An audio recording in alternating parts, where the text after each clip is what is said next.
Very good morning to all of you. आज हम discussion करने वाले हैं एनसीईआरटी 12th का chapter number 5th molecular basis of inheritance. और ये बहुत ही इंपॉर्टेंट चैप्टर है। और इस चैप्टर की सीक्वेंसिंग कुछ हम इस प्रकार से पढ़ेंगे। सबसे पहले डीएनए, फिर search of the genetic material, RNA word, replication, transcription and genetic codons, translation पढ़ेंगे, regulation of gene expression, human genome project and the DNA fingerprinting. तो चलिए स्टार्ट करते हैं। यहाँ पे न्यूक्लिक एसिड जो होते हैं वो पॉलीमर होते हैं किसके? न्यूक्लियोटाइड्स के। तो nucleic acid are the polymers of the nucleotide. Nucleotide जो होती है ना वो मोनोमेरिक यूनिट होती है। बहुत सारे न्यूक्लियोटाइड आपस में ज्वाइंट होकर क्या बना लेते हैं? Nucleic acid. क्लियर? तो डीऑक्सी राइबो न्यूक्लिक एसिड जिसको डीएनए बोलते हैं, राइबो न्यूक्लिक एसिड आरएनए को बोलते हैं। ये दो टाइप के न्यूक्लिक एसिड होते हैं जो लिविंग सेल में पाए जाते हैं। आरएनए जो होता है ना genetic material in some viruses और mostly function as messenger.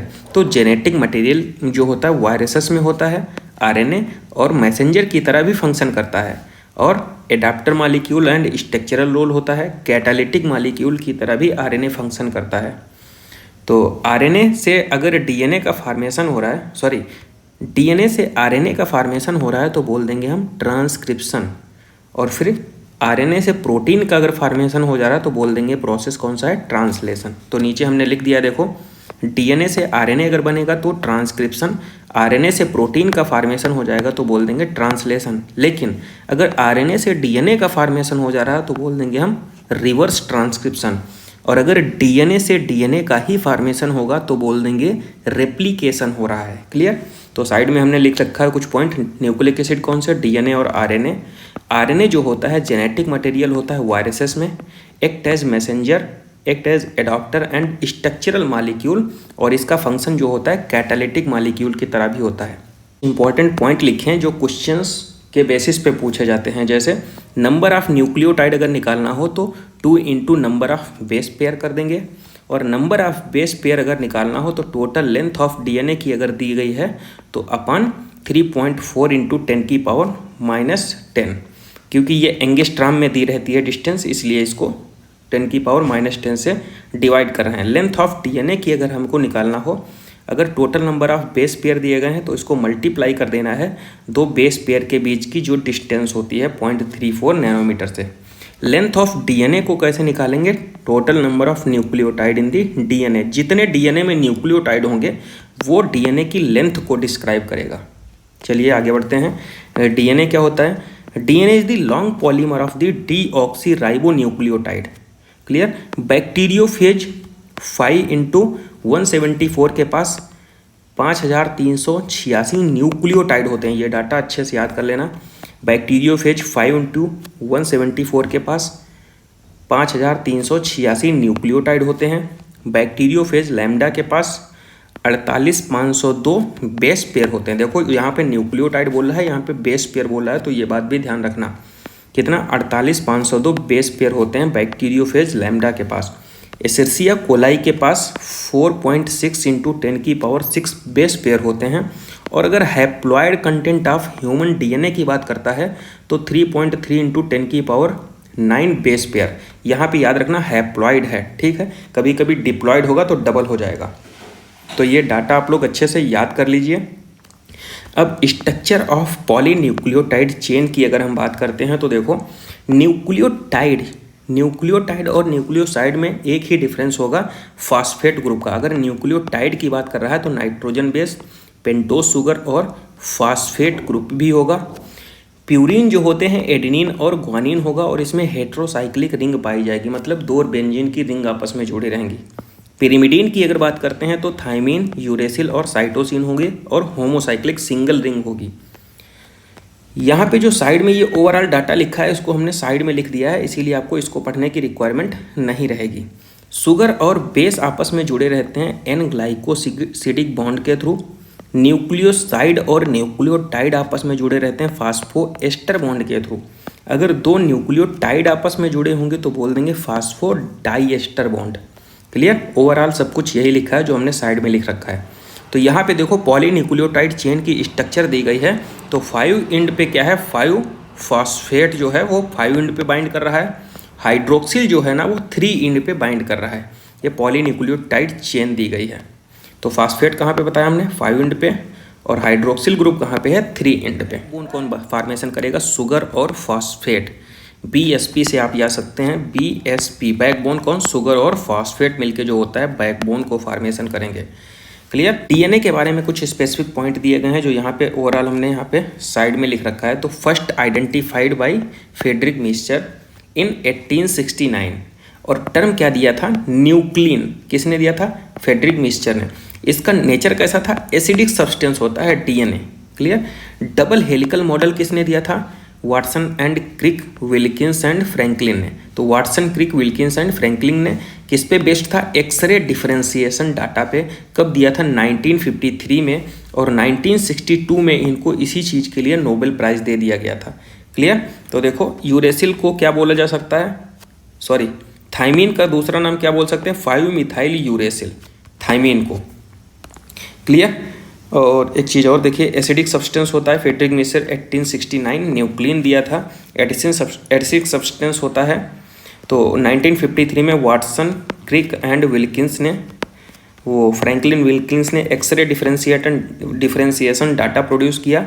Edwin Chargaff का रूल क्या होता है, adenine and thymine, guanine and cytosine का रेशियो कितना होता है, इक्वल टू 1 होता है। Base pairing confirm very unique property होती है, complementary to each other. Clear. Complementary.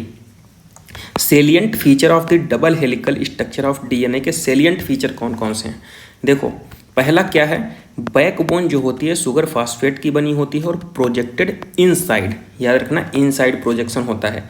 Anti parallel polarity होती है, एक 5 से 3 तो दूसरी 3 से 5 होगी। और देखो डबल बॉन्ड के थ्रू जुड़े होंगे, देखो हाइड्रोजन बॉन्ड प्रेजेंट होंगे, डबल बॉन्ड नहीं बोल सकते क्योंकि एडेनिन और थाइमिन के बीच में डबल बॉन्ड, ग्वानिन और साइटोसिन के बीच में ट्रिपल बॉन्ड होता है। तो हाइड्रोजन बॉन्डिंग के थ्रू आपस में जुड़े रहते हैं बेस। नेक्स्ट क्या कह रहा है, guanine is bonded with cytosine 3 hydrogen bond, और purine comes opposite to pyrimidine, ये भी है। 2 chain are coiled in the right handed fashion. Clear. लेकिन जेड डीएनए की अगर बात करता है तो लेफ्ट हैंडेड फैशन में होगा। यहाँ पे एक डीएनए का हमने एक सेगमेंट बनाया है और यहाँ पे 10 बेस बनाए हैं।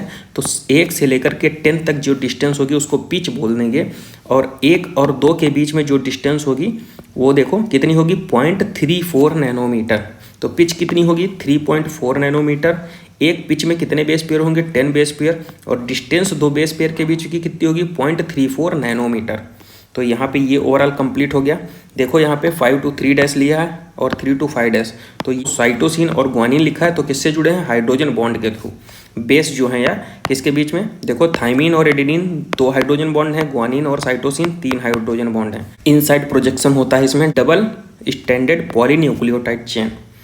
डिस्टेंस बिटवीन 2 बेस पेयर की 0.34 नैनोमीटर। यहाँ पे देखो एक टर्म है सेंट्रल डगमा। सेंट्रल डगमा किसने प्रपोज किया था, फ्रांसिस क्रिक ने। ये होता क्या है, डीएनए से आरएनए, आरएनए से प्रोटीन बनना। तो डीएनए से डीएनए बनेगा तो रेप्लिकेशन बोलेंगे, डीएनए से आरएनए बनेगा तो ट्रांसक्रिप्शन बोलेंगे, आरएनए से प्रोटीन बनेगा तो ट्रांसलेशन। इसी को बोल देते हैं सेंट्रल डोग्मा। और सेंट्रल डोग्मा किसने दिया था, फ्रांसिस क्रिक ने। क्लियर। यहाँ पे देखो डीएनए की स्ट्रक्चर बनी है और ये बैकबोन है शुगर और फास्फेट से, अभी ऊपर हमने लिखाया था। नेक्स्ट देखो यहाँ पे क्या कह रहा है, पैकेजिंग ऑफ डीएनए हेलिक्स। तो यहाँ पे न्यूक्लियोसोम बना है और कितने बेस पेयर होते हैं डीएनए के, यहाँ पे 200 base pair of the DNA होते हैं एक न्यूक्लियोसोम में। ये कोर ऑफ हिस्टोन मॉलिक्यूल है, और ये हिस्टोन ऑक्टामर जो होता है ना वो पॉजिटिव चार्ज होता है। क्लियर। हिस्टोन ऑक्टामर जो है वो पॉजिटिव चार्ज मॉलिक्यूल है, और ये H1 प्रोटीन है, और ये हिस्टोन ऑक्टामर है, इसको सराउंड कौन कर रहा है, डीएनए। क्लियर। तो यहाँ पे देखो in prokaryotes DNA is not scattered throughout the cell. DNA being negatively charged is held with positively charged nucleoid. Clear. Eukaryotes की अगर बात करते हैं तो पॉजिटिवली चार्ज बेसिक प्रोटीन, इसको बोल देते हैं हिस्टोन। हिस्टोन किससे रिच्ड होती है, लाइसिन और आर्जिनिन, ये बेसिक अमीनो एसिड, अच्छे से याद करिए। हिस्टोन में क्या होता है, बेसिक अमीनो एसिड कौन से, लाइसिन और आर्जिनिन। हिस्टोन और organized to form a unit of 8 molecule, उसको बोल देते हैं histone octamer. Negatively charge DNA जो होता है रैप्ड होता है पॉजिटिवली चार्ज हिस्टोन ऑक्टामर के थ्रू। हिस्टोन ऑक्टामर के सराउंडिंग। देखो हिस्टोन ऑक्टामर ये है और ये निगेटिवली चार्ज डीएनए इसको सराउंड कर रहा है, वही कह रहा है यहाँ पे। क्लियर। और देखो negatively charge DNA wrapped around the positively charge histone octamer to form a structure, उसको न्यूक्लियोसोम बोल देते हैं। कितने होते हैं बेस पेयर डीएनए के? 200 base pair of DNA helix. Nucleosome constitute repeating unit, उसको बोल देते हैं क्रोमैटिन। बार बार रिपीट करेगा न्यूक्लियोसोम, उसको क्या बोल देंगे हम? क्रोमैटिन। और ये बीट्स ऑन स्ट्रिंग लाइक की स्ट्रक्चर बनाता है। मेटाफेज स्टेज जो होती है उसमें बहुत अच्छे से विजिबल होते हैं। सेल डिवीजन की जो मेटाफेजिक स्टेज होती है जहाँ पर पूरे क्रोमोसोम इक्वेटोरियल प्लेट पे होते हैं, वहाँ पे देखो the packaging of chromatin at higher level requires additional set of protein, जिसको बोल देते हैं non histone chromosomal protein, NHC बोलते हैं। इसके दो टाइप्स हो सकते हैं, एक तो यू क्रोमैटिन, दूसरा हेट्रोक्रोमैटिन। हमने याद करने का एक तरीका बताया है यू क्रोमैटिन और हेट्रोक्रोमैटिन को। तो यू क्रोमैटिन को याद करिए एलिसा, ELSA। ई से क्या होता है? You chromatin. और एल से क्या होता है? Loosely packed stain light. और ए से एक्टिव। हेट्रोक्रोमैटिन जस्ट अपोजिट कर दो, डेंसली पैक्ड हो जाएगा, स्ट्रेन डार्क और इनएक्टिव। तो नॉन हिस्टोन क्रोमोसोमल प्रोटीन में देखो ये लिखा है euchromatin more densely packed stained dark, और हेट्रोक्रोमैटिन जो होता है वो कैसा लिखा है? Densely packed stained dark and inactive. तो बहुत ही इंपॉर्टेंट क्वेश्चन है, इसको याद कर लीजिए अच्छे से। एक क्वेश्चन आता है search for the genetic material. तो ट्रांसफॉर्मिंग प्रिंसिपल सबसे पहले फ्रीडरिक ग्रिफिथ ने दिया था 1928 में स्ट्रेप्टोकोकस न्यूमोनी बैक्टीरिया पे। ये बैक्टीरिया क्या करता था? न्यूमोनिया काज करता था। क्लियर। स्ट्रेप्टोकोकस न्यूमोनी, न्यूमोकोकस बोलते हैं। स्मूथ साइनी कॉलोनी फॉर्मेशन हो जाता था, एस से रिप्रेजेंट कर रहे हैं। और दूसरी जो है वो रफ कॉलोनी का फॉर्मेशन करता था। क्लियर। जो एस स्ट्रेन था ना वो वायरुलेंट था, और आर जो था वो नॉन वायरुलेंट। एस मतलब कि जिससे डेथ हो जा रही थी माइस की।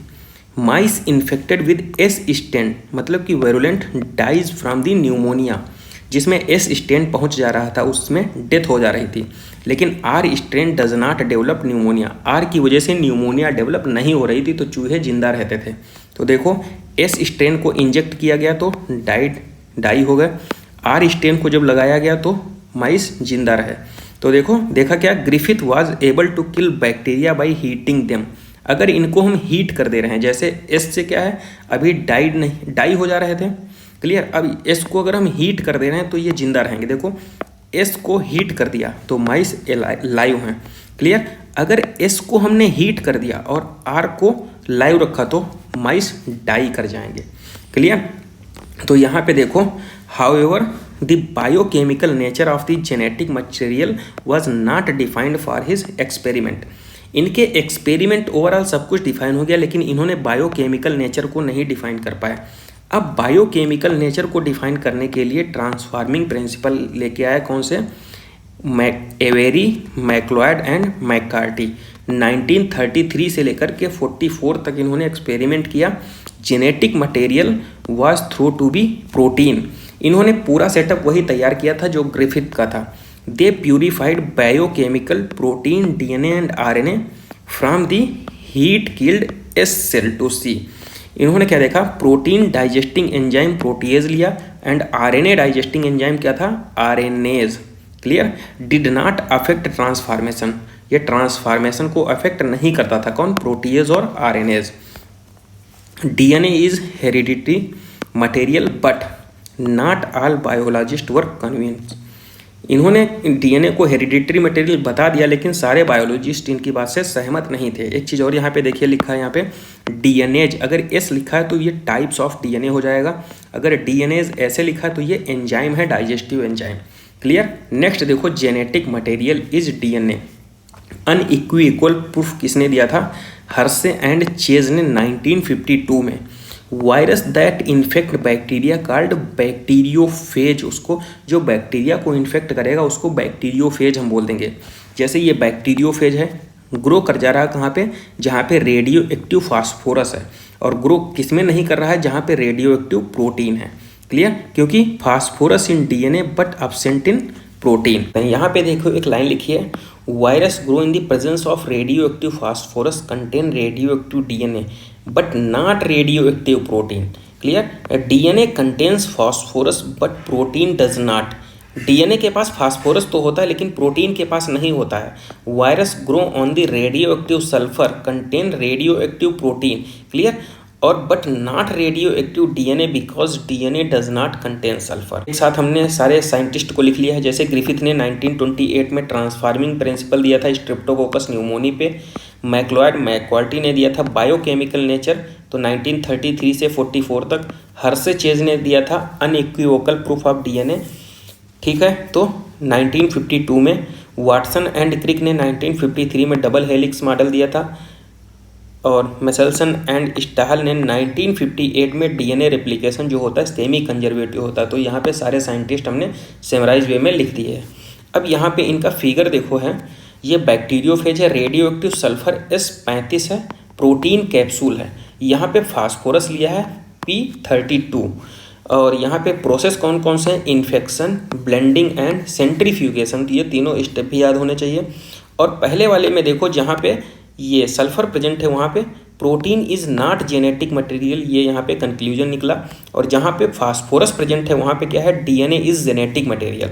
तो यहाँ पे unequivocal proof of DNA is genetic material किसने दिया था, हर्से एंड चेज ने। फिर देखो क्या है, property of genetic material DNA versus RNA. कुछ वायरसेस में जो है आरएनए जेनेटिक मटेरियल होता है, जैसे tobacco mosaic virus, QB bacteriophage, तो इसमें आरएनए होता है जेनेटिक मटेरियल। डीएनए जो होता है वो प्रीडोमिनेंट जेनेटिक मटेरियल होता है। RNA perform various dynamic functions to messenger and adaptor, तो ये हमने ऑलरेडी डिस्कशन कर लिया है। तो प्रीडोमिनेंट जेनेटिक मटेरियल कौन सा है, डीएनए।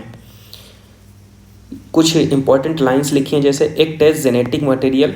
जेनेटिक मटेरियल होने के लिए क्या कंडीशन फुलफिल होनी चाहिए, तो देखो क्राइटेरिया क्या है, पहला अपनी रेप्लिका को जनरेट कर सके, able to generate its replica replication, और केमिकली एंड स्ट्रक्चरली स्टेबल होना चाहिए। नेक्स्ट क्या है, स्लो म्यूटेशन होना चाहिए, ऐसा नहीं कि जल्दी जल्दी बदल जा रहा है। Able to express itself in the form of Mendelian character, तो ये कुछ क्राइटेरिया हैं, 4 क्राइटेरिया हैं, ये अगर फुलफिल हो रही तो हम बोल देंगे कि जेनेटिक मटेरियल है। अब यहाँ पे आरएनए और डीएनए के बारे में पूरा डिस्कशन जो लिखा है हमने साइड में लिख दिया, आपको बस पूरा पढ़ने की ज़रूरत नहीं, यही रिवाइज कर लीजिए। आरएनए के बारे में देखो, बेटर जेनेटिक मटेरियल होता है ट्रांसमिशन के लिए, ट्रांसमिशन के पर्पज़ के लिए अगर देखा जाए तो आरएनए बेटर जेनेटिक मटेरियल है, क्योंकि आरएनए से डायरेक्ट प्रोटीन का फॉर्मेशन हो जा रहा है। ईजिली एक्सप्रेस कर देता है कैरेक्टर, क्योंकि आरएनए से सीधे प्रोटीन बन जा रही है। Directly code for protein, mutation होता है फास्टर आरएनए में, 2 हाइड्रोक्सिल ग्रुप यूरी न्यूक्लियोटाइड पे प्रेजेंट होते हैं। इजिली डिग्रेडेबल होता है, कैटालिस्ट एंड रिएक्टिव, अनस्टेबल होता है। डीएनए के बारे में कुछ पॉइंट हैं, जैसे प्रीडोमिनेंट जेनेटिक मटेरियल है, लेस रिएक्टिव है, more stable because thymine present in the place of uracil, ये लाइन याद रखिए। बेटर जेनेटिक मटेरियल होता है, और स्टोरेज के उस पे पर्पज से देखा जाए तो डीएनए बेटर है, ट्रांसमिशन के पर्पज से देखा जाए तो आरएनए बेटर है। Both DNA and RNA able to mutate, virus having RNA genome and having shorter life span mutate and evolve faster.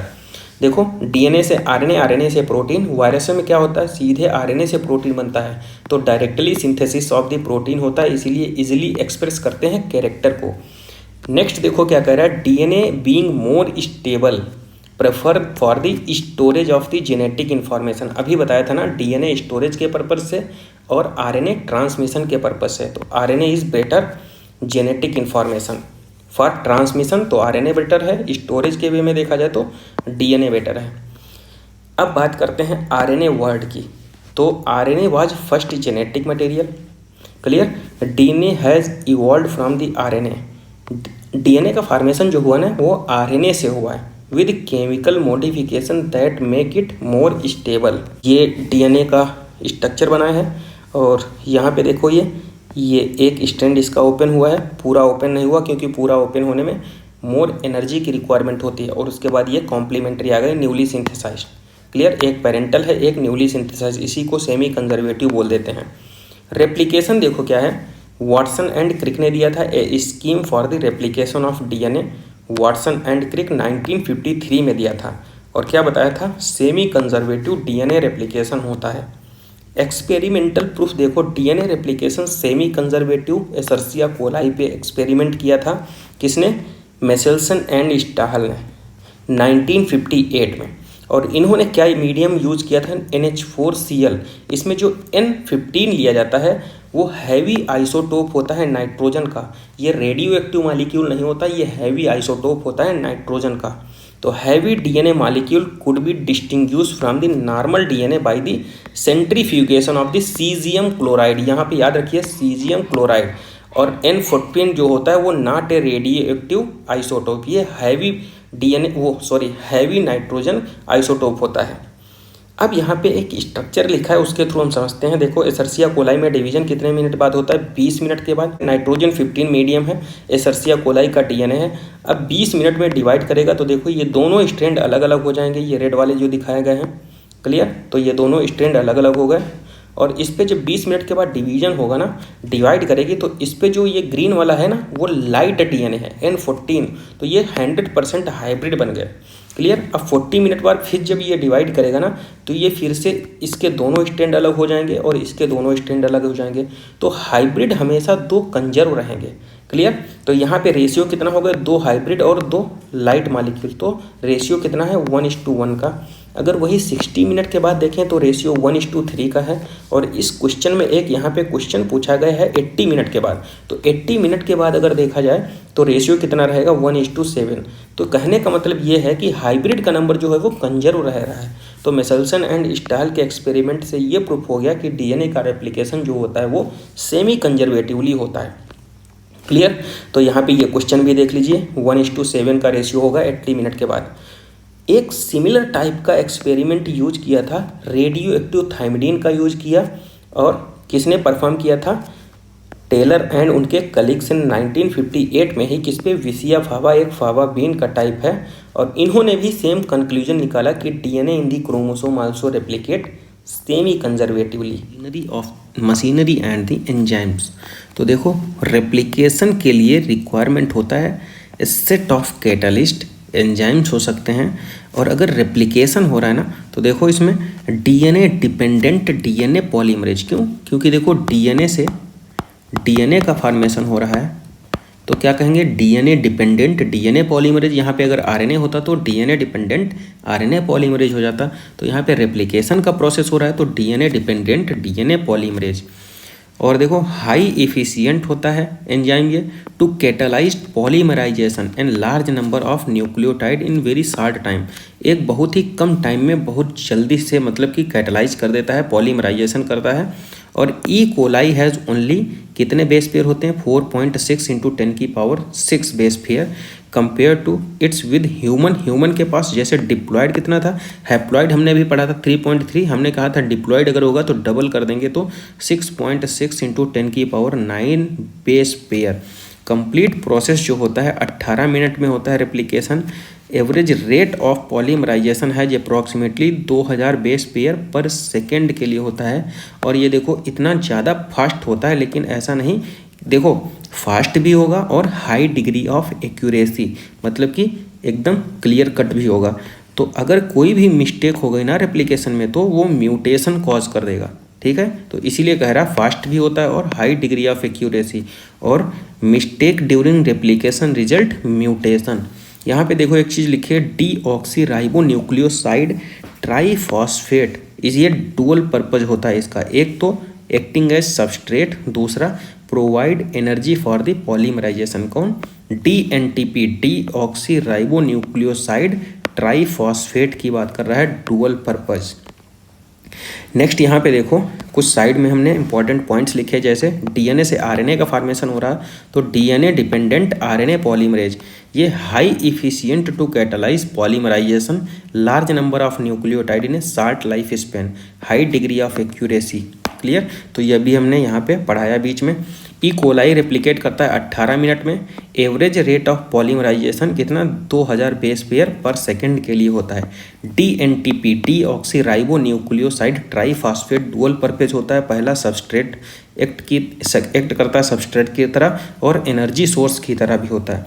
यहाँ पे जैसे DNA का सेगमेंट बना है एक, और यहाँ पे जो थोड़ी सी ओपनिंग होती है, ऐसा नहीं कि पूरी मतलब कि DNA की कॉइल ही ओपन हो रही, क्यों पूरी इसलिए नहीं होती है क्योंकि ज़्यादा एनर्जी की रिक्वायरमेंट पड़ेगी, तो थोड़ा ओपन होता है, उसको बोल देते हैं replicating fork.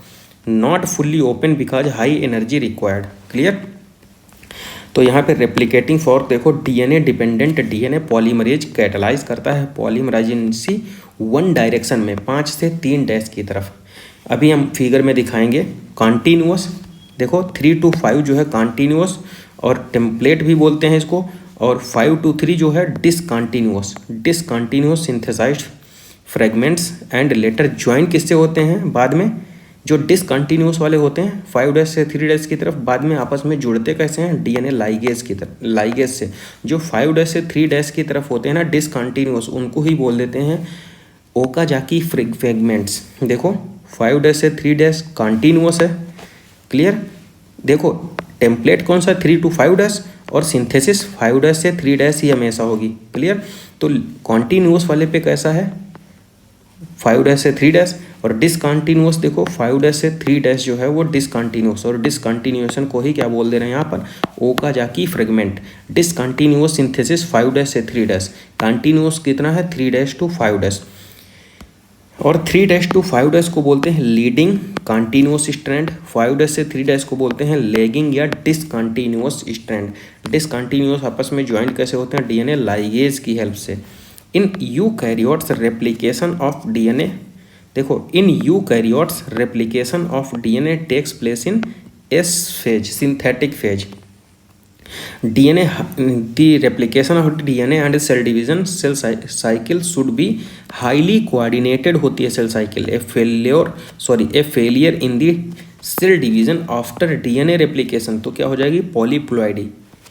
Clear. Chromosomal abnormality हो जाती है पॉलीप्लॉइडी। नेक्स्ट देखो यहाँ पे कह रहा है ट्रांसक्रिप्शन। ट्रांसक्रिप्शन मतलब DNA से RNA का फॉर्मेशन हो रहा है, तो DNA डिपेंडेंट RNA पॉलीमरेज की रिक्वायरमेंट होगी।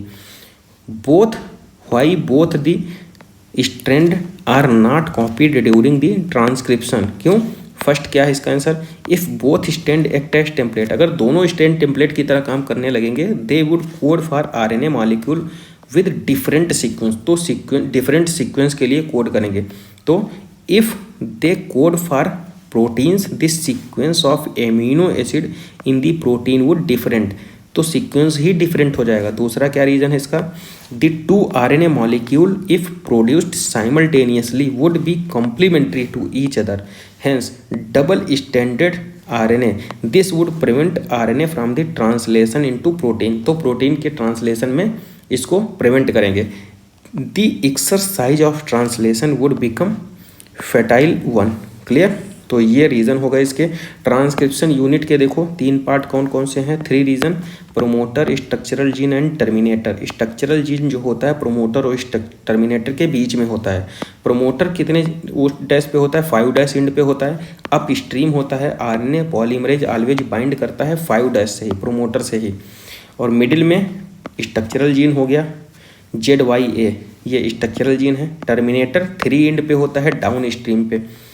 तो यहाँ पे देखो टेम्पलेट की sequencing 3 dash to 5 dash, coding की 5 डैश से 3 डैश। जैसे DNA से RNA का फॉर्मेशन करना है तो DNA डिपेंडेंट RNA पॉलीमरेज लेंगे।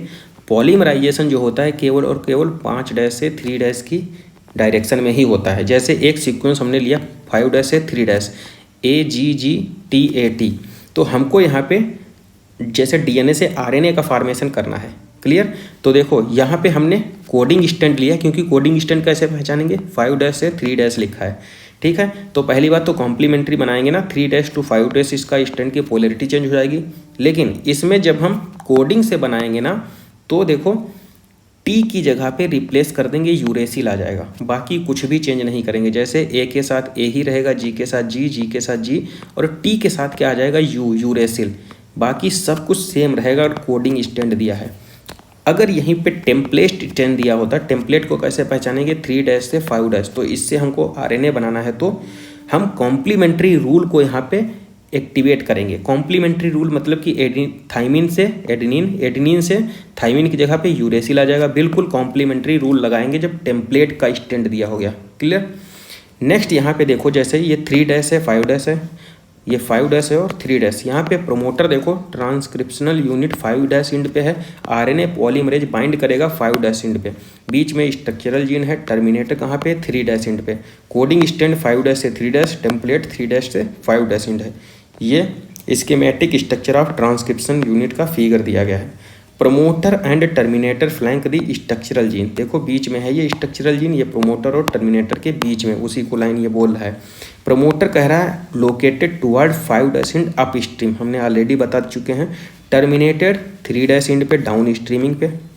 अब ट्रांसक्रिप्शन यूनिट एंड जीन की बात कर रहा है, तो जीन जो होता है फंक्शनल यूनिट ऑफ इनहेरिटेंस की होती है, नो एम्बिग्यूटी, सिंगल होता है, अनएम्बिगुअस।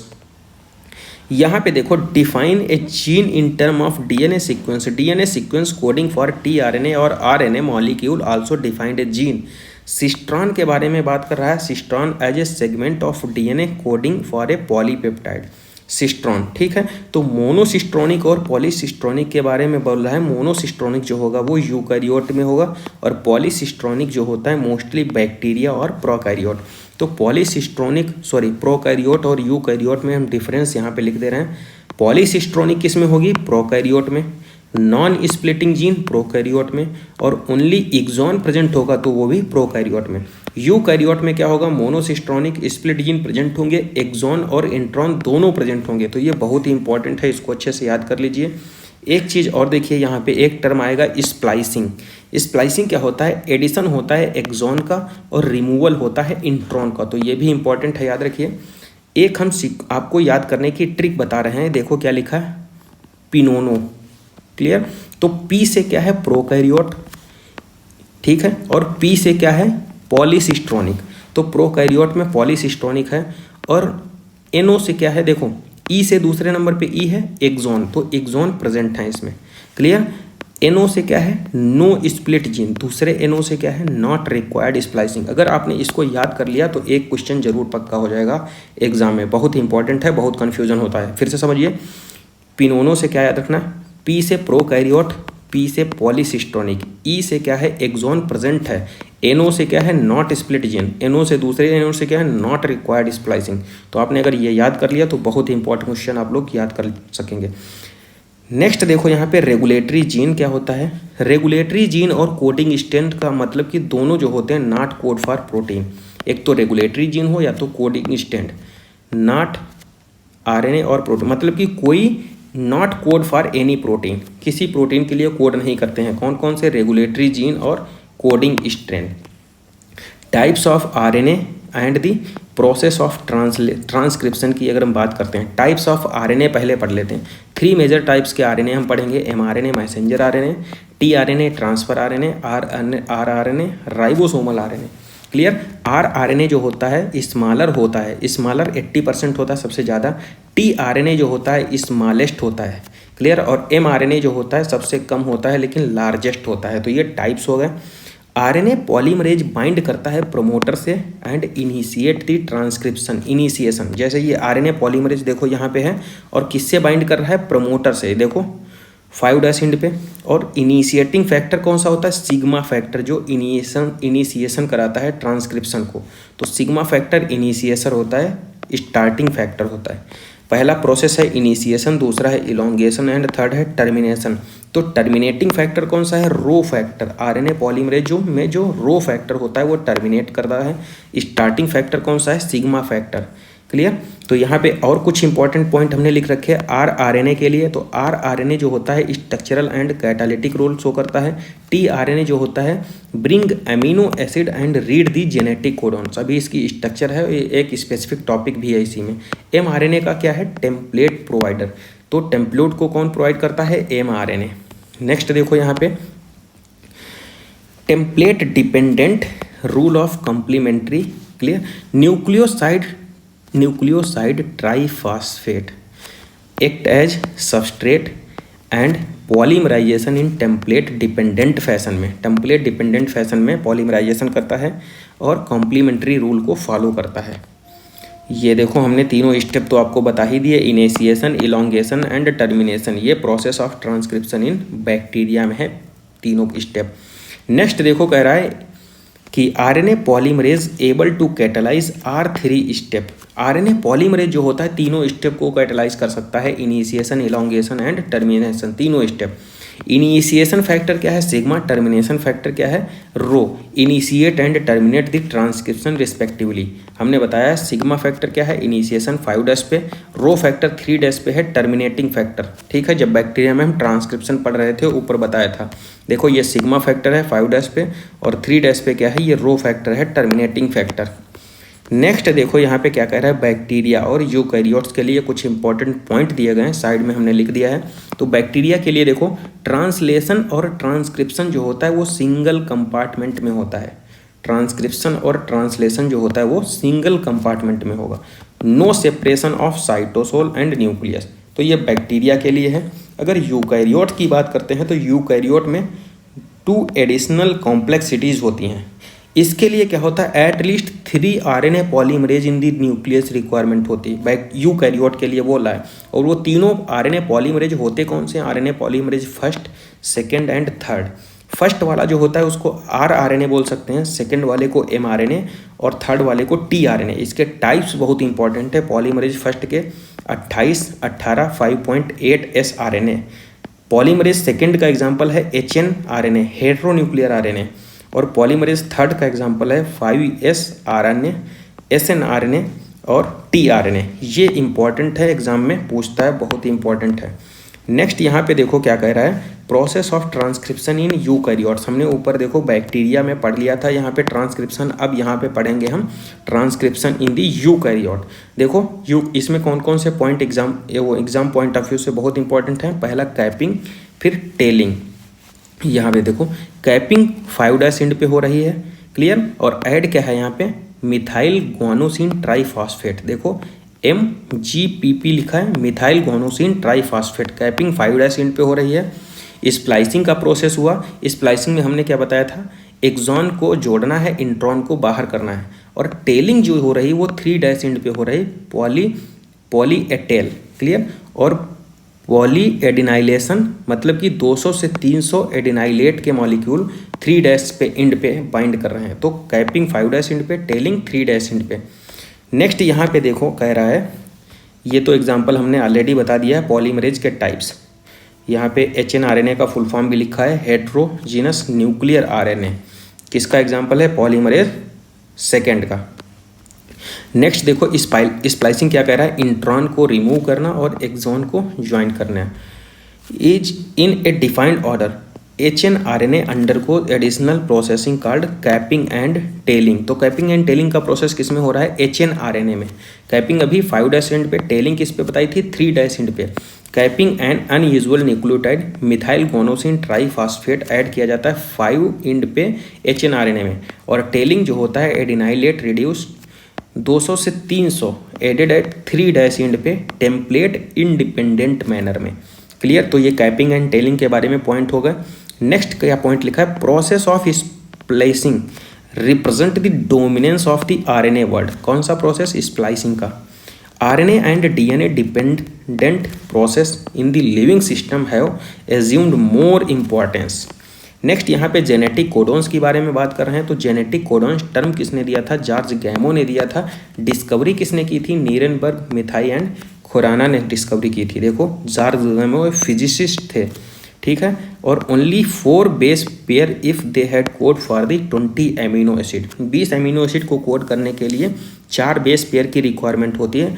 देखो 3 न्यूक्लियोटाइड, क्लियर। ट्रिपलेट नेचर जैसे अगर सिंगलेट की बात करते हैं तो देखो एक फार्मूला होता है, उसके थ्रू हम निकालेंगे। देखो यहाँ पे अगर 4 की पावर n सिंगलेट है तो 4 तो इनसफिशियंट है। 4 की पावर 2 मतलब डबलेट अगर नेचर होगा तो 16। हमें ज़रूरत कितनी है? 20 अमीनो एसिड को कोड करने के लिए। 4 की पावर 3 करेंगे ना तो 64 आ जाएगा। तो ये सफिशियंट नंबर हो जाएगा 20 अमीनो एसिड को कोड करने के लिए। इसीलिए जेनेटिक कोडॉन्स जो होते हैं वो ट्रिपलेट होते हैं, clear. Chemical method developed by the Hargobind Khorana. यहाँ पे देखो Khorana first discovered the triplet codon cysteine and valine. Clear. Nirenberg cell free system in vitro protein दिया था। यहाँ पे कुछ और इंपॉर्टेंट पॉइंट लिखे हैं, जैसे एक लिखा है सेवरो ओका एंजाइम, बहुत ही इंपॉर्टेंट क्वेश्चन है एग्जाम पॉइंट ऑफ व्यू से। सेवरो ओका एंजाइम पहली बात तो किसको बोलते हैं? पॉलीन्यूक्लियोटाइड फास्फोराइलेज। इसका फंक्शन क्या है? पॉलीमराइजिंग आरएनए और टेम्पलेट इंडिपेंडेंट मैनर में ये पॉलीमराइजेशन करता है। पहली बात तो याद करिए, सेवरो ओका एंजाइम किसको बोलते हैं? पॉलीन्यूक्लियोटाइड फास्फोराइलेज को बोलते हैं। पॉलीमराइजिंग करता है आरएनए को टेम्पलेट इंडिपेंडेंट मैनर में। Clear. Enzymatic synthesis of RNA. Holley Nirenberg Khorana got Nobel prize in 1968। क्यों? Cracking genetic code, genetic code को क्रैक करने के लिए। यहाँ पे देखो ये पूरा एक codons for the various amino acid यहाँ पे डिस्क्राइब किए गए हैं। ये तीन हमने हाईलाइट किए यहाँ पे, UAA, UGA एंड UAG। ये स्टॉप कोडॉन है। UAA को बोलते हैं ओकर, UGA को बोलते हैं ओपल एंड UAG को बोलते हैं एम्बेर। तो इसका नाम भी याद रखिए, कभी कभी पूछ लेता है। और यहाँ पे ये जो जेनेटिक कोडॉन्स हैं ये किसको रिप्रेजेंट करते हैं? U phenylalanine, CC proline, AA lysine, GG glycine, AUG methionine, GUG valine, GAG glutamic acid को यहाँ पे रिप्रेजेंट करते हैं। तो इतना तो जरूर याद होना चाहिए, मैचिंग कॉलम में आपसे पूछ सकता है। Salient feature of genetic codons. Genetic codons के कुछ सेलियंट फीचर होते हैं, वो देखिए बहुत ही इंपॉर्टेंट हैं। ट्रिपलेट होते हैं। देखो ओवरऑल अगर 4 की पावर 3 करेंगे तो 64 आ जाएगा, लेकिन यहाँ पे हमने अभी दिखाया आपको 3 कोडॉन कैसे हैं। स्टॉपिंग कोडॉन है, वो प्रोटीन की सिंथेसिस नहीं कर सकते हैं, तो 3 को हटा दीजिए क्योंकि 3 are stopping codon, not code for any amino acid. तो 61 जो कोड होते हैं वो अमीनो एसिड को कोड करते हैं। तो पहला फीचर हो गया। Some amino acid are code by more than 1 codon, तो इसी को बोल देते हैं डीजेनेरेसी ऑफ कोडॉन। डीजेनेरेसी का मतलब कि कुछ एमिनो एसिड जो होते हैं एक से ज़्यादा एमिनो एसिड के, जैसे some amino acid are code by more than 1 codon, एक से ज़्यादा कोडॉन्स के थ्रू कोड किए जाते हैं, इसीलिए वो डीजेनेरेसी ऑफ कोडॉन हो जाता है। ये दूसरा फीचर हो गया। तीसरा क्या है? mRNA इन ए कंटिग्यूअस फैशन, नो पंक्चुएशन। ऐसा नहीं यू लिख रहे हैं तो कॉमा लगा रहे हैं, नो पंक्चुएशन, कोई पंक्चुएशन का यूज नहीं किया जाएगा। नेक्स्ट देखो नियरली यूनिवर्सल। नियरली यूनिवर्सल मतलब कि जो बैक्टीरिया में होंगे वही ह्यूमन में भी होंगे, लेकिन कुछ एक्सेप्शन है जैसे माइटोकॉन्ड्रिया और प्रोटोजोन्स, तो ये छोड़ दीजिए, ये एक्सेप्शन है, ये भी इसका हो गया। AUG देखो इसका डुअल फंक्शन है, जैसे मेथियोनिन को कोड कर रहा है और ये भी स्टार्टर कोडॉन भी है, तो ये भी एक सेलिएंट फीचर हो गया। UAA, UAG, UGA ये स्टॉप कोडॉन है, किसी भी एमिनो एसिड के लिए कोड नहीं करते हैं। क्लियर। तो ये सेलिएंट फीचर हो गए जेनेटिक कोडॉन्स के। अब बात करते हैं यहाँ पे mutation and genetic code. Point mutation की अगर बात करते हैं तो change of single base pair in the gene of beta globulin chain, genetics के पहले चैप्टर में आपने अच्छे से पढ़ा था इसको, result in the change of amino acid reduce glutamate to valine. Clear. तो सिकल सेल एनीमिया रिजल्ट क्या होता है? Result into the diseased condition sickle cell anaemia का फॉर्मेशन हो जाएगा। यहाँ पे देखो ये पूरा एक सीक्वेंस लिखा है। एक चीज़ यहाँ पे समझिए, अगर एक कोड ट्रिपलेट नेचर का होता है, अगर यहाँ पे बीच से एक हम यहाँ पे रिप्लेस करेंगे तो पूरा सीक्वेंस बाद वाला चेंज हो जाएगा। 2 रिप्लेस करेंगे तब भी सीक्वेंस चेंज होगा। अगर 3 को हमने यहाँ पे सपोज दैट ऐड कर दिया, क्लियर, ऐड कर दिया है, 3 को गायब कर दिया, तो आगे और उसके पीछे चेंज नहीं होगा। No change side by side codon, क्योंकि ट्रिपलेट नेचर का होता है, पूरा डिलीशन या इंसर्शन कर सकते हैं। क्लियर। तो देखो इंसर्शन और डिलीशन ऑफ 1 और 2 base change the reading frame from the point of insertion और डिलीशन। क्लियर। नेक्स्ट देखो फ्रेम शिफ्ट इंसर्शन या डिलीशन म्यूटेशन, उसी को बोल रहे थे। ट्रिपलेट को ही अगर हटा रहे हैं या इंसर्ट कर रहे हैं तो साइड बाय साइड कोई फर्क नहीं पड़ेगा। tRNA the adaptor molecule, tRNA का read the genetic codons, genetic code को रीड करने के लिए देखो, to read the code and also linked it to the amino acid, code करेगा और एमिनो एसिड से बाइंड कर देगा। tRNA then called sRNA soluble RNA was known before this genetic code was postulated. यहाँ फिगर से एक चीज़ देखिए, जैसे यहाँ पे 5' से 3' यहाँ पे एक सीक्वेंस लिखा है। क्लियर। इस पे कोडॉन्स हैं। क्लियर। जैसे AUG है, सेरीन है, हमको पता है। क्लियर। लेकिन tRNA कैसे इसको कोड करेगा? जैसे tRNA यहाँ पे आया और इसके एंटी कॉम्प्लीमेंट्री इसको तैयार कर लिया। ए के साथ यू, जी के साथ सी और यू के साथ ए, एंटी कोडॉन को फॉर्मेशन कर लिया, मतलब recognise the sequence of mRNA। Clear. और एक साथ इसने सेरीन को यहाँ पे रिकॉग्नाइज कर लिया और 3' एंड पे जाके इसको बाइंड कर दिया जाके। तो ये इसको कोड कर रहा है। हमने क्या स्टार्टिंग में ही बताया, रीड करेगा और एमिनो एसिड के साथ इसको लिंक कर देगा। यहाँ पे ये पहचान गया सेरीन है, दूसरी तरफ इसको लिंक कर दिया जाके, ये इसका फंक्शन है। यहाँ पे बात करते हैं, देखो tRNA has an anti codon loop that has base complementary to the codon. यहाँ पे कुछ स्ट्रक्चर दिए गए हैं, जैसे tRNA की सेकेंडरी स्ट्रक्चर जो होगी tRNA की, तो वो क्लोवर लीफ लाइक स्ट्रक्चर होगी और एक्चुअल स्ट्रक्चर जो होगी वो इन्वर्टेड एल शेप होगी। तो सेकेंडरी स्ट्रक्चर क्लोवर लीफ और एक्चुअल स्ट्रक्चर कैसी होगी, वो 3D इन्वर्टेड एल स्ट्रक्चर होगी। ट्रांसलेशन की बात करते हैं तो मतलब कि आरएनए से प्रोटीन का फॉर्मेशन, तो ये ट्रांसलेशन का प्रोसेस होगा। First phase of itself amino acid activated, तो 2 स्टेप हैं इसमें, देखो एक्टिवेशन ऑफ एमिनो एसिड और दूसरा जो स्टेप है चार्जिंग ऑफ tRNA, इसी को बोल देते हैं amino acylation of tRNA। Charging of tRNA और amino acylation of tRNA।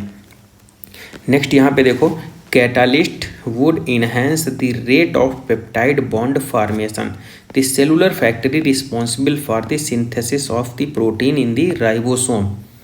Clear. तो ribosome consist of structural RNA about 80 different protein.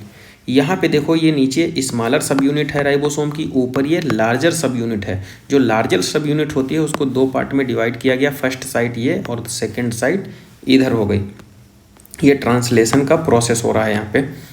Next देखो पॉइंट क्या क्या है, there are 2 site in the larger sub unit. यहाँ पे हमने डिवाइड कर दिया, लार्जर सब यूनिट में 2 site, first site and second site. Ribosomes also act as catalyst, catalyst की तरह कौन एक्ट करेगा, 23S rRNA in the bacteria is enzyme ribozyme for the formation of peptide bond. देखो अगर bacteria की बात करते हैं तो 23S RNA, और अगर यूकैरियोट्स की बात करते हैं तो 28S RNA।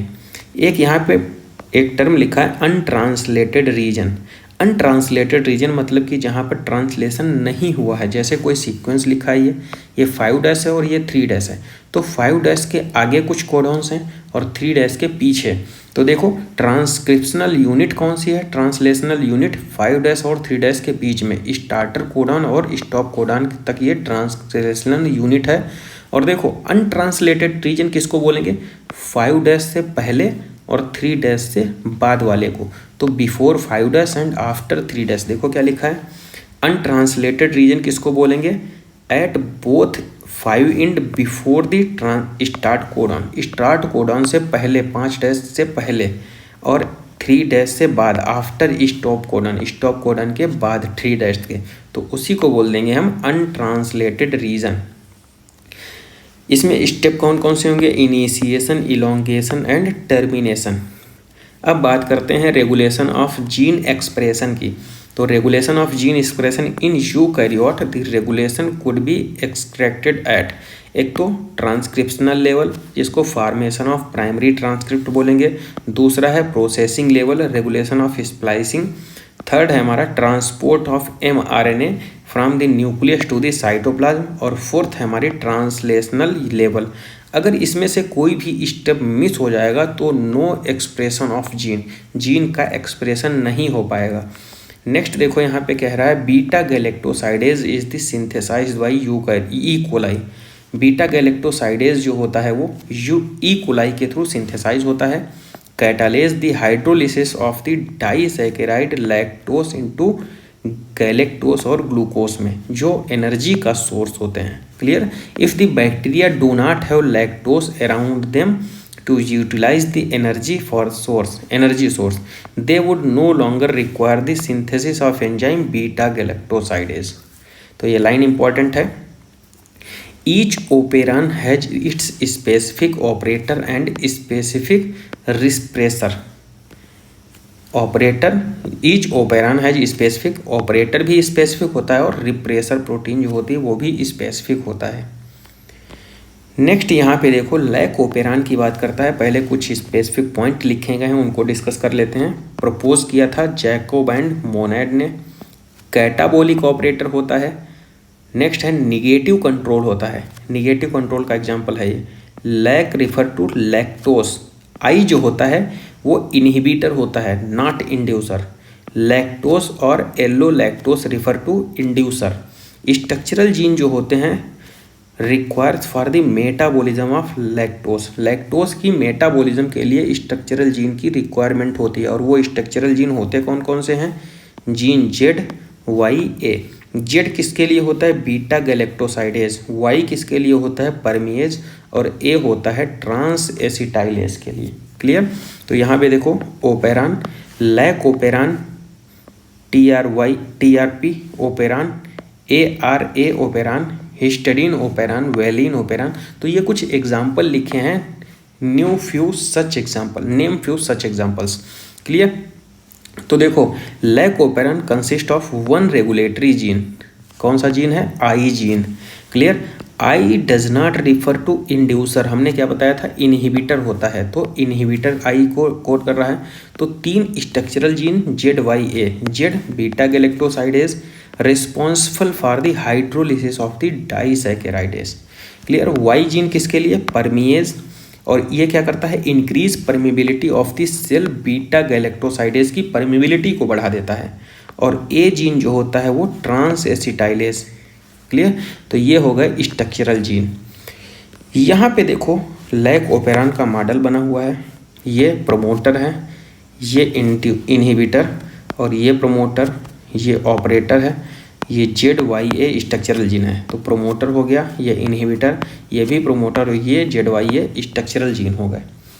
अगर ये रिप्रेसर मॉलिक्यूल है और ये रिप्रेसर mRNA है।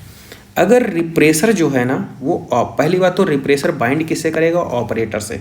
अगर रिप्रेसर हमारा ऑपरेटर से बाइंड कर जाएगा तो देखो नेक्स्ट जो होता है ये स्ट्रक्चरल जीन जो कोड कर रहे हैं बीटा गैलेक्टोसाइडेज, परमिएज और ट्रांस एसिटाइलेज, तो ये प्रोसेस आगे का रुक जाएगा। तो बोल देंगे स्विच ऑफ कंडीशन है ये।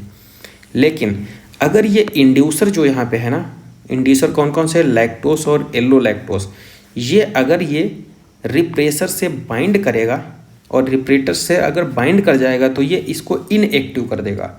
और इनएक्टिव करेगा तो ऑपरेटर से बाइंड नहीं हो पाएगा, और ऑपरेटर से नहीं बाइंड हो पाएगा तो आगे का प्रोसेस कंटिन्यू रहेगा। तो ये जेड जीन बीटा गैलेक्टोसाइडेज को कोड कर देगा, वाई जो है परमिएज, और ए ट्रांस एसिटाइलेज। तो ट्रांसलेशन का प्रोसेस हो जाएगा। क्लियर? तो इसी को बोल देते हैं स्विच ऑन कंडीशन। तो 2 टाइप की हैं, switch on and switch off condition. ये है अब्सेंस ऑफ इंड्यूसर, ये है प्रेजेंस ऑफ इंड्यूसर। नेक्स्ट देखो यहाँ पे lactose is substrate for the enzyme beta galactosidase, regulates switch on and off to the operon. Next यहाँ पे देखो क्या कर रहा है? Presence of inducer. अगर इंड्यूसर प्रेजेंट है तो लैक्टोस और allolactose the repressor is inactivated by interaction with inducer. Glucose और galactose can not act as inducer for the lac operon. Clear? तो कौन एक्ट करता है? लैक्टोस और एल्लो लैक्टोस। ग्लूकोस और गैलेक्टोस नहीं करते हैं। Regulation of lac operon by repressor is refer to negative regulation. हमने स्टार्टिंग में ही पॉइंट लिखाया था, निगेटिव रेगुलेशन का एग्जाम्पल है। अब आ गया यहाँ पे human genome project. Human genome project basically क्या होता है? मैपिंग की जाती है क्रोमोसोम्स की। तो mapping of chromosome 22 autosome, 1 X और 1 Y क्रोमोसोम, इसकी मैपिंग की गई थी और कॉस्ट बहुत थी। तो कुछ इंपॉर्टेंट पॉइंट हैं फिर यहाँ पे पढ़ते हैं। लॉन्च किया गया था 1990 में और कंप्लीट हुआ था 2003 में। और एक बेस पेयर की कीमत कितनी थी? $3। और कॉस्ट टोटल कितनी गई थी? $9 बिलियन US। और कलेक्शन कितना किया गया था? ये जो कलेक्ट किए गए थे जीन को, उसमें 3300 बुक्स थी और हर एक बुक में 1000 पेज थे और एक पेज पे 1000 लेटर थे। तो ये आप लोग नहीं भी याद रखेंगे तभी चल जाएगा, लेकिन ये डाटा बहुत इंपॉर्टेंट है। ह्यूमन जीनोम प्रोजेक्ट जो था वो 13 साल का मेगा प्रोजेक्ट था। क्लियर? अप्रॉक्सीमेटली 3 × 10⁹ बेस पेयर की एनालिसिस की गई थी और हर एक के लिए $3 की कॉस्टिंग की गई थी। टोटल एस्टिमेट कॉस्ट $9 बिलियन थी। ये पेजेस हमने बताया था अभी। Human genome project closely associated with the rapid development of new area, इसी को बोल देते हैं bio informatics. Clear. Human genome project का मेन गोल क्या था, देखो आइडेंटिफाई करना 20 से 25,000 gene in the human DNA. दूसरा क्या है, determine the sequence of 3 billion chemical base pair. तीसरा क्या है, store this information in the database, database के फॉर्म में कलेक्ट करना। Improve tool for the data analysis. और जो ये लास्ट वाला क्या है, address the ethical legal and social issues, इसका फुल फॉर्म भी याद रखिए, ELSI, ethical local and social issues. ये 13 साल का मेगा प्रोजेक्ट था। 1990 में स्टार्ट हुआ था, 2003 में कंप्लीट हुआ था, तो 13 साल का मेगा प्रोजेक्ट था। और ह्यूमन जीनोम प्रोजेक्ट जो था कोऑर्डिनेट किससे किया गया था, तो देखो US department of energy and national institute of health. Clear. और वेलकम टेस्ट जो था वो लंदन का, वेलकम टेस्ट यूके लंदन को ही बोलते हैं। क्लियर। और इसमें जो कंट्रीब्यूशन हुआ था कुछ स्पेसिफिक कंट्री की जो ज़्यादा कंट्रीब्यूट किया था, तो वो जापान, फ्रांस, जर्मनी और चाइना और कुछ अदर भी थी। कंप्लीट हुआ था 2003 में, तो ये कंट्री का नाम भी याद रखिए, Japan, France, Germany and China contribute involve in human genome project. देखो ये ह्यूमन के लिए भी तो था ही था, लेकिन कुछ नॉन ह्यूमन प्रोजेक्ट के लिए भी था, जैसे many non human model organisms, जैसे बैक्टीरिया, यीस्ट। एक चीज़ याद रखिए यहाँ पे, सिनोरेप्टाइटिस एलिगेंस, ये पूछ देगा आपको a free living non pathogenic nematode क्या है, तो सिनोरेप्टाइटिस एलिगेंस। नेक्स्ट देखो ड्रासोफिला के लिए भी था, प्लांट राइस एंड एरेप्टोप्टिस के लिए हैव आल्सो भी सीक्वेंस, तो इनकी भी सीक्वेंसिंग की गई थी। मेथोडोलॉजी क्या थी, देखो 2 मेजर अप्रोच थी, all the gene that are expressed at RNA, तो उसी को बोल देते हैं expressed sequence tag, EST। Clear. क्या है, all the gene that are expressed as RNA, expressed sequence tag बोलेंगे। Different region in this sequence with function, तो सीक्वेंस एनोटेशन, तो दोनों इंपॉर्टेंट पॉइंट हैं, ये भी याद कर लीजिए। वेक्टर कौन कौन से, ये हमने ऑलरेडी डिस्कशन कर लिया था। बैक मतलब कि बैक्टीरियल आर्टिफिशियल क्रोमोसोम, और ये मतलब यीस्ट आर्टिफिशियल क्रोमोसोम, ये वेक्टर पढ़ा रहे थे तब हमने इसको डिस्क्राइब किया था। फिर एक साइंटिस्ट आए फ्रेडरिक सेंगर, उन्होंने developing method for the determination of amino acid sequence in the protein. एक चीज़ और इम्पॉर्टेंट पॉइंट ये लिखा है, sequence of chromosome first was completed only May 2006 में कंप्लीट हुआ था। जो क्रोमोसोम नंबर फर्स्ट था वो कब कंप्लीट हुआ था, मई 2006 में। This was the last of the 24 human chromosome, ये जो फर्स्ट वाला था सबसे लास्ट में डिस्कवर किया गया था 2006 मई में। नेक्स्ट यहाँ पे देखो रेपिटेटिव DNA सीक्वेंस माइक्रोसैटेलाइट को रिप्रेजेंट कर रहा है यहाँ पे। अब salient feature of human genome project, तो ह्यूमन जीनोम प्रोजेक्ट के सेलिएंट फीचर क्या हैं, तो पहली बात तो इसमें 3164.7 मिलियन बेस पेयर हैं। दूसरा क्या कह रहा है, लार्जेस्ट ह्यूमन जीन कौन है, तो डिस्ट्रोफिन 2.4 मिलियन बेसेस हैं उसमें। Almost all 99.9% nucleotide bases are exactly the same in all human, तो तीसरा पॉइंट ये हो गया। फिर देखो less than 2% of genome code for protein, तो ये भी पॉइंट इंपॉर्टेंट है।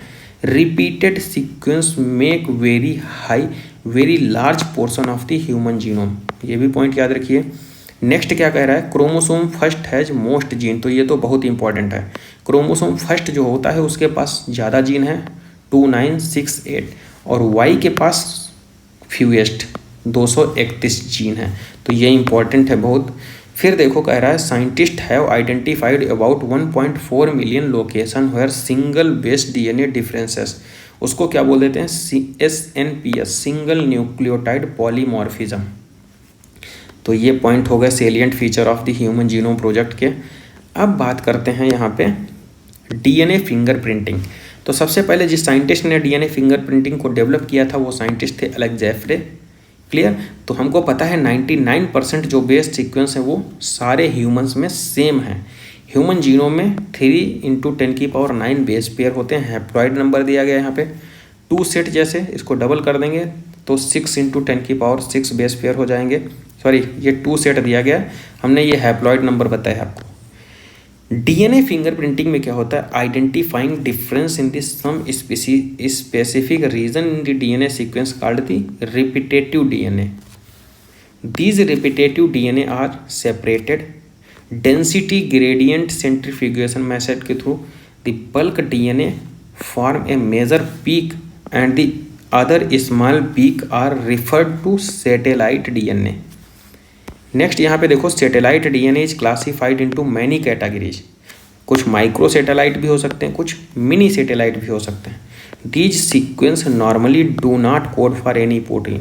ये माइक्रो एंड मिनी सैटेलाइट्स का जो कोडिंग होता है वो किसी भी प्रोटीन के लिए कोड नहीं करते हैं। तो do not code for any protein, किसी भी प्रोटीन के लिए कोड नहीं करते हैं माइक्रो एंड मिनी सैटेलाइट के जो सीक्वेंस होते हैं, but they form a large portion of the human genome. Clear. So high degree of polymorphism. Polymorphism क्या कर रहा है, variation at genetic level arise due to the mutation. इसी को क्या बोल दे रहे हैं, पॉलीमॉर्फिज्म। वो इनहेरिटेबल कब होगा, म्यूटेशन इनहेरिटेबल कब होगा, जब फ्रीक्वेंसी जो होगी 0.01 से ज़्यादा होगी। When DNA polymorphism is inheritable कब, जब फ्रीक्वेंसी जो होगी 0.01 से ज़्यादा होगी तो इनहेरिटेबल होगा। नेक्स्ट यहाँ पे देखो, for evolution and speciation such polymorphism play a very important role. Jeffreys scientist थे, use satellite DNA as a probe, जिसकी हाई डिग्री ऑफ पॉलीमॉर्फिज्म थी। और इसका फुल फॉर्म याद रखिए, variable number of tandem repeats, VNTR का full form. और VNTR का साइज पूछता है तो नीचे लिखा है 0.1 से 20 kb वेंटर का साइज होता है। VNTR belong to the class of satellite DNA refer to mini satellite. तो वेंटर किससे बिलोंग करता है, मिनी सैटेलाइट क्लास से। इट डिफर फ्रॉम, सॉरी इसके ऊपर कुछ पॉइंट हैं उसको देख लेते हैं पहले। Involve Southern blot hybridisation using radio labelled VNTR as a probe. तो स्पेसिफिक्स वो स्टेप्स हैं इसमें देखो, पहला isolation, digestion of DNA, separation of DNA, transferring, hybridisation using labelled VNTR probe, फिर है detection of hybridised DNA fragments. तो ये स्टेप हो गए। और हमने बताया था वेंटर जो होता है मिनी सैटेलाइट की क्लास से बिलोंग करता है। साइज़ क्या है, 0.1 से 20 kb। और it differ from individual to individual. ये वेंटर का साइज जो होता है वो डिफर करता रहता है इंडिविजुअल टू इंडिविजुअल, लेकिन मोनोजाइगोटिक ट्विन के लिए ये सिमिलर होता है। क्लियर। हमने ऑलरेडी डिस्कशन कर लिया था मोनोजाइगोटिक एंड फ्रेटर्नल ट्विन्स के बारे में। अब देखो यहाँ पे ये फिगर बना है तो हम बताते हैं। जैसे कोई पर्सन है, सपोज दैट सी जो पर्सन है उसकी डेथ हो गई है किसी भी इंसिडेंट में। अब ये 2 सस्पेक्टेड इंडिविजुअल हैं, इनका डीएनए हमने लिया इधर और इसका डीएनए इधर है। तो ये डेड वाला पर्सन हो जिसकी डेथ हो गई है। अब इसे मैच करेंगे, देखो सी वाले का बी वाले के साथ मैच हो रहा है सिमिलर। तो इसका मतलब क्या है, जो सस्पेक्टेड इंडिविजुअल है वो बी करेक्ट है। तो ए और बी जो होता है वो सस्पेक्टेड इंडिविजुअल है, बी और सी का मैच कर गया है तो यहाँ पे इस टाइप से शो कर जाता है। तो वही ये डीएनए फिंगरप्रिंटिंग के थ्रू पॉसिबल हो सका है। तो ओवरऑल यहाँ पे हमने इस चैप्टर को कंप्लीट कर लिया है एनसीईआरटी लाइन बाय लाइन। और आई होप ये आपको लेक्चर अच्छा लगा होगा। अगर आपको ये लेक्चर अच्छा लगा है तो वीडियो को लाइक कीजिए, चैनल को सब्सक्राइब नहीं किया है तो चैनल को सब्सक्राइब कीजिए।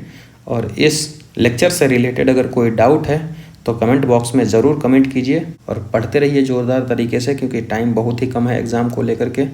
Thank you.